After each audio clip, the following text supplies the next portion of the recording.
kami akan mencoba menanyakan tanggapan dari Ketua KPU Republik Indonesia periode 2017 hingga 2022 Arief Budiman. Kami masih mencoba untuk menghubungi apa respons. Kami sudah terhubung dengan Arief Budiman. Mas Arief. Ya, Mbak. Dengan Maidop di sini kita sedang breaking news setelah ada putusan dari DKPP yang memecat Ketua KPU RI Hasyim Asyari atas dugaan pelanggaran etik karena dugaan pelecehan seksual. Apa tanggapan Anda? Pertama ya,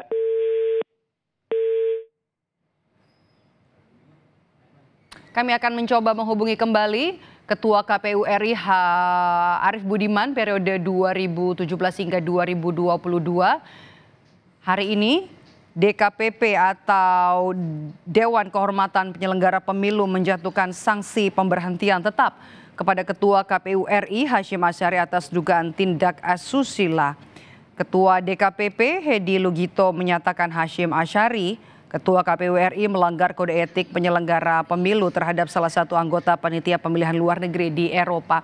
Kami kembali terhubung dengan Ketua KPU RI 2017 hingga 2022 ada Mas Arief Budiman. Mas Arief. Ya, Mbak Maidop. Maaf terputus. Respon Anda? Ya, ya pertama tentu saya sangat menyesalkan ya adanya kejadian seperti ini.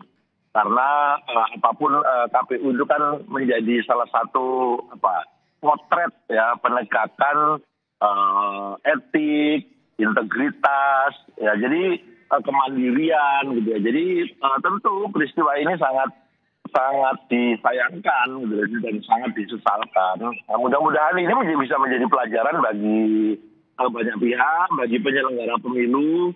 Terutama 2024 di bulan November nanti kan kita akan menyelenggarakan pemilihan kepala daerah. Mudah-mudahan ini menjadi pelajaran banyak pihak lah.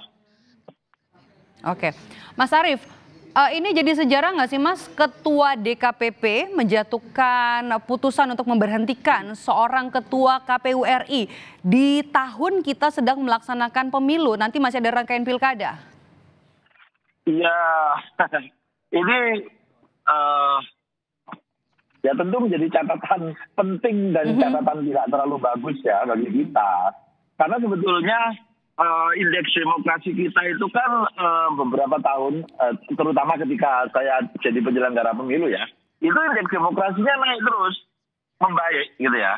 Nah, memang sumbangan membaiknya nilai demokrasi itu ada dari banyak faktor. Tetapi pada saat itu pemilu sebagai salah satu faktornya itu memberi kontribusi poin paling tinggi. Seingat saya waktu itu. Nah, sekarang akan memang ada beberapa hal yang mempengaruhi sehingga indeks demokrasi kita ini agak menurun gitu. Oke, indeks demokrasi kita menurun. Tapi kan ini juga catatan dari DKPP yang meminta pemerintah ini wajib untuk melaksanakan putusan paling lambat 7 hari setelah putusan dibacakan. Menurut Anda langkah dari pemerintah yang harus dilakukan secepat mungkin untuk untuk mencari pengganti Ketua KPU RI Hasyim Asyari, apakah langsung kemudian dari anggota? Sistemnya bagaimana nanti mekanismenya? Kalau soal perintah 7 hari harus dilaksanakan, itu kan perintah normatif ya, karena itu di dalam regulasinya memang diatur demikian. Nah, biasanya nanti pemerintah, karena yang mengeluarkan SK penetapan anggota KPU itu adalah pemerintah, maka setelah menerima putusan dari DKPP, nanti mereka akan segera menindaklanjuti, biasanya begitu. Nah, kalau terkait penggantinya, karena dulu proses rekrutmen ada bagian yang dilakukan melalui DPR. Itu proses fit and proper test ya. Dulu dilakukan oleh DPR dan hasilnya tidak ada siapa nomor urut 1, ranking 1 sampai dengan 14. Nah, itu mekanismenya nanti ya? Iya, jadi nanti nomor 8 ada ruang untuk menggantikan kalau masih memenuhi syarat.